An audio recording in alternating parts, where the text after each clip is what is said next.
we're talking on Team Trish of all the stories that have caught our eyes. We're on about the UK Rich List. It's out. We were talking about that. Harvinder and Fosel said, it's good that we have a UK Rich List, so young people can aspire and see what wealth is all about. Money isn't everything, but it's nice to have some sort of barometer of where people are and what they're doing. Okay, thanks very much, Harvinder. Claire in Cowden says, I think the Rich List is crass. It's awful. Why would you want to flout your wealth? See, this is it. You know, we don't really talk about money, do we, in this country? We're very... No.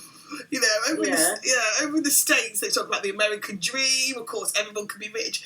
But I don't know, I suppose we're still embarrassed about money, Fleur. Yeah, I just think, especially now after a pandemic, you know, there's so much that needs rebuilding, and just that inequality, you know, when it's so extreme, it just seems wrong to me. It's just, you know, it's one thing people doing well in business and things, but, you know, when it's so extreme and people have just got billions, you can never spend that money. It should be used. It should be put to good use, I think. Although I must admit, before I hit 70, I do want a pair of them red sole, what they called Louboutin. Louboutin shoes? I think it was so expensive, and then you just get one stuck down a grate or something, and you rip the heel off. It would just be too frustrating. I don't care. I want to be walking in Coventry Market with my trolley, with me Louboutins. I'm telling you.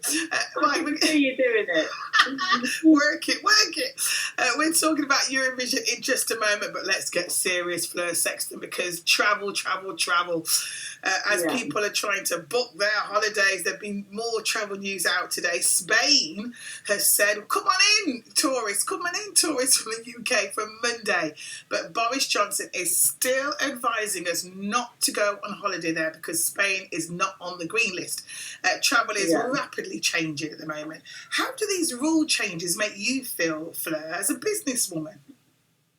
I think the rule changes are the issue for us because it would be a lot easier for businesses and for schools and for colleges and everybody if it was just, this is the rule, go with it. You know, it's the changes which make life very, very problematic because it's not just a simple change, you know, it's everybody that affects. It's all the different things that you've put in place, the money that you've invested in changing everything, you know, like for doing everything remotely.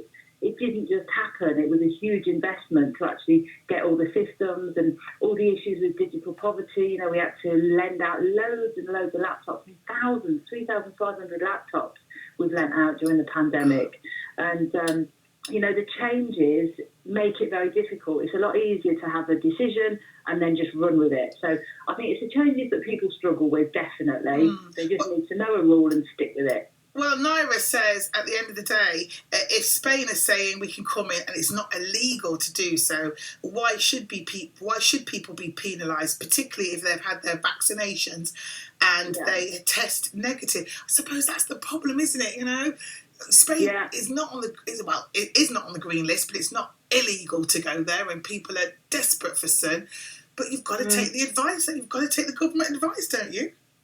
Yeah, I think so. And I think there's another thing for me. I mean, I think it's just been so difficult for local businesses. And I really want to see people spending their money in the UK to try and build up hospitality and build up the restaurants, the hotels, the visitor attractions.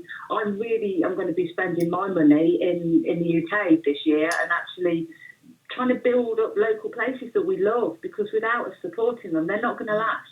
But the problem, I think that's really important. But the problem is, I agree with you. But is the UK staycation now going to be really expensive because these, understandably, businesses have to make money? But are some businesses going to take the mickey and hike up the prices for these staycations, Fleur? Yeah, I don't think that should happen. I really think there should be some sort of rules about that, because again, you see, when you see what's happened with COVID, it has hit the most vulnerable the hardest, it's hit the poorest the hardest. So I really don't like that. Yes, I understand it that people, have lost a lot of money and everything, but I think we're all in this together, aren't we? And I think people should keep those prices the same, and people will go. As long as it's not really expensive and out of the price range, people will support local things. So absolutely. I think that's really important. Definitely, I'd love to run a B&B now. Imagine you and I running a B&B. Oh, you'd be dead professional. It would be good. It would be really good. I'd burn and all the breakfast. We'll talk more to Fleur in just a moment. It's BBC CWR. It's the Golf Show.